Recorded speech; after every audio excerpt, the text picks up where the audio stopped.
one of the things about substances is that it actually helps to change chemistry in the brain and body. So there becomes a chemical dependence on it at that point.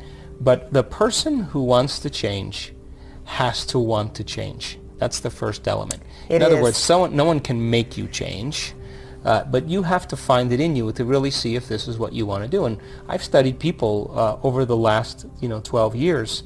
Why is it that one person, an old-timer, can look at his x-rays and see a spot on his lungs, and the doctor will say to him, "Hey, George, that's a spot on your lungs. It's nothing now, but if you keep smoking, it will be."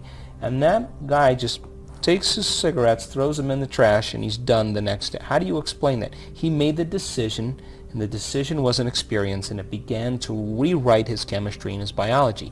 Hey, how can a person who moves into a state of religious ecstasy, a state of absolute faith, drink strychnine and not get poisoned by it? It's a decision. People then who actually want to make the decision to change have to make the decision with firm intention. Well, there's 1,300 different chemicals that are released that stimulate your immune system, that cause regeneration and repair in the body. Really? And those 1,300 chemicals are profound chemicals that actually lengthen telomeres as well.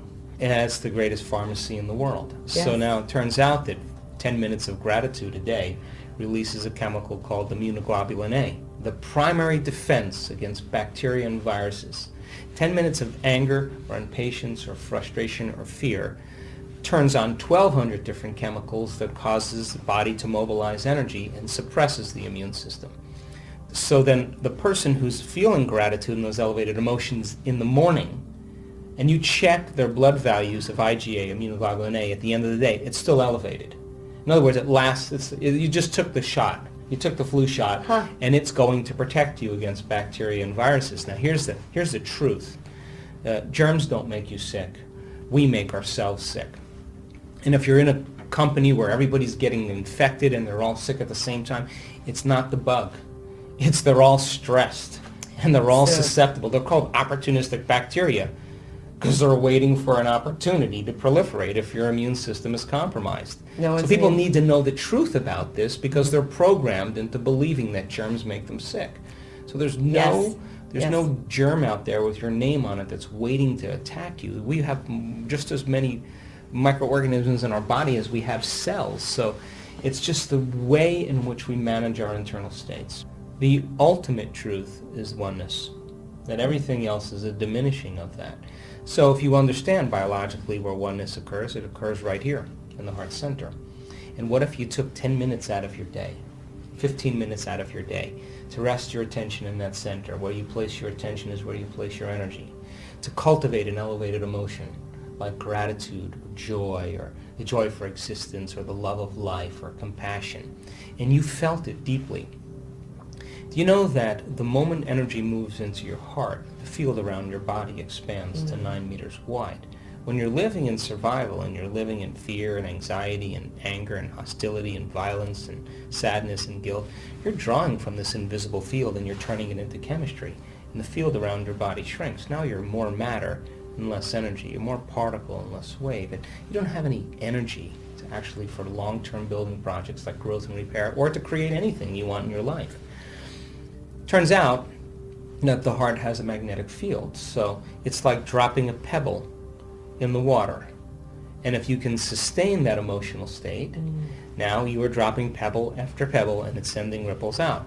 The more profound you feel, the more passionate, more enriched you feel, the bigger the stone you're dropping in the water, the bigger the wave. Now, all frequency, all energy carries information. So that's the magnetic charge. So what is the information? It's the intention. It's the mind now.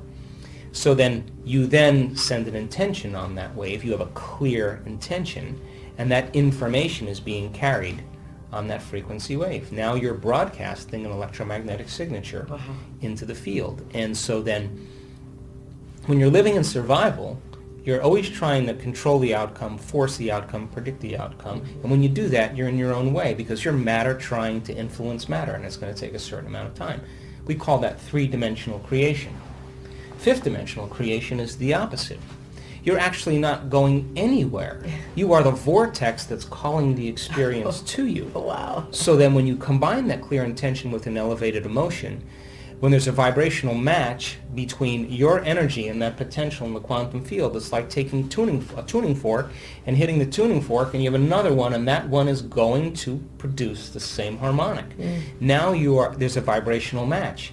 And the longer you can sustain that energy, or better yet, the faster the frequency, the more elevated the emotion, the faster in time it happens. And you teach people how to do that properly.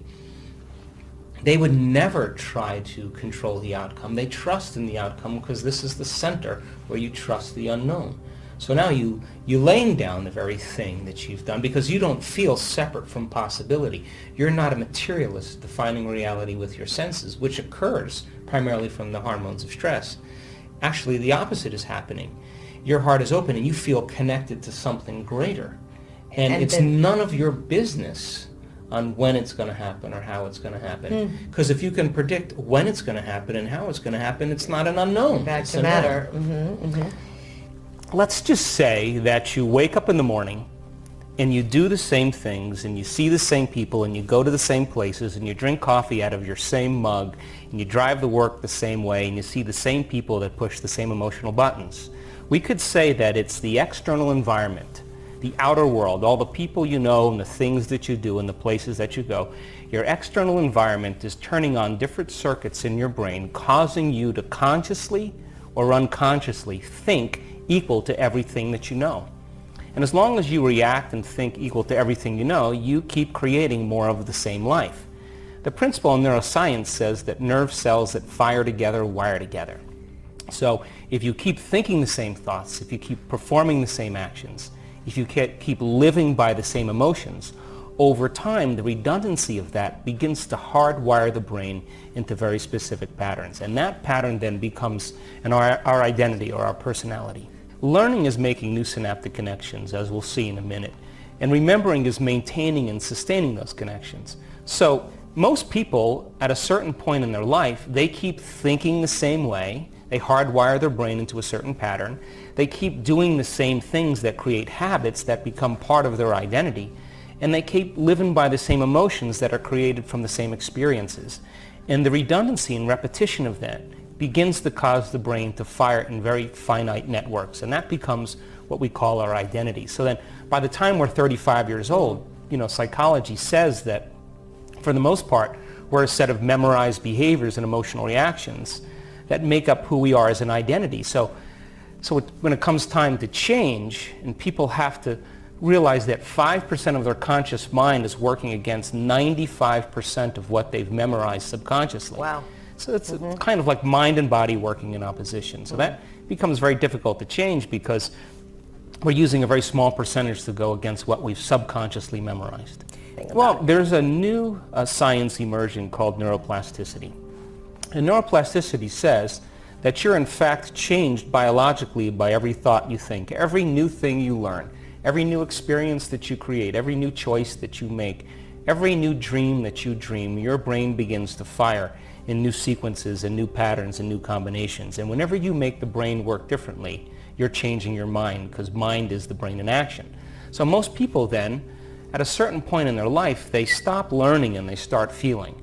And when feelings become the barometer for change, we'll always talk ourselves out of greatness, because when you change, it means that you're going to have to come out of your resting state, number one, and number two, you're going to have to feel a little uncomfortable. So the moment we start to feel uncomfortable, most people go, oh, I want to return back to that familiar identity. So if you have a thought, every time you have a thought, you make a chemical in your brain. If you have a great thought or an unlimited thought, you turn on a set of circuits in your brain in a very specific sequence and pattern that produces a level of mind that signals another part of your brain for you to begin to feel exactly the way you were just thinking, great or unlimited. If you have a negative thought or an unhappy thought, you turn on a different set of neural networks and a different combination and sequence that produces a different level of mind, that turns on a different blend of chemicals for you to feel exactly the way you were just thinking, negative or unhappy. Now, the moment you begin to feel the way you think, because the brain is in constant communication with your body, you begin to think the way you feel.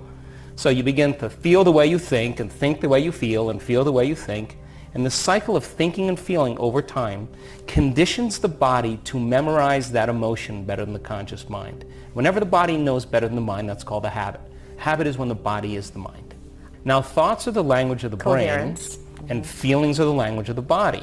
So when you begin to think and feel in a certain cycle, you create a state of being. Now, as I said, 95% of who we are by the time we're 35 years old is a set of memorized behaviors in which it's subconsciously running behind the scenes of our awareness. Here's a great example. You can't consciously remember a phone number. Well, you'd have to be over 35 for this, but you can't consciously remember a phone number, but you walk over to the receiver and you pick it up and you look at the dial pad and your fingers dial the number. You can't remember your ATM number, but your fingers can remember it. So you practiced it so many times that your body knows better than your brain. Now, 95% of who we are by the time we're 35 years old are those set of memorized subconscious automatic programs. So by 35, we pretty much figured it all out neurologically, become hardwired. So now the person wants to think positively, but they've been feeling negatively for the last, 25 years. They want to create a new life and, create a new vision for themselves, but they feel guilty. That's mind and body working in opposition. We have to recondition the body to a new mind. And when the body becomes the mind, then, when I said to change is to think greater than the body, what I mean by that is we have to think greater than the memorized emotions that the body has recognized or become familiar with. Well, stress is when the body's knocked out of balance. And when you're being chased by a lion, thousands of years ago, you turned on a primitive nervous system to mobilize all of this energy to prepare you for some threat or event in your external environment. And when you mobilize all that energy, you're really saying, I got to take care of this body, I got to become aware of my environment, and how much time do I have to get there? So what was once highly adaptive, which means if you're being chased by a lion, you better make sure that you have enough energy to either fight or run. But now if you're thinking about, firing an employee, and you know that this person has a wife that's sick, and they have 4 children, and you know that they actually need the job more than the other person who's going to stay, and you begin to think about that over and over again, you're turning on the stress response just by thought alone. And what was once highly adaptive now becomes very maladaptive, because no organism in nature can survive under long-term stress. Long-term stress. Yeah.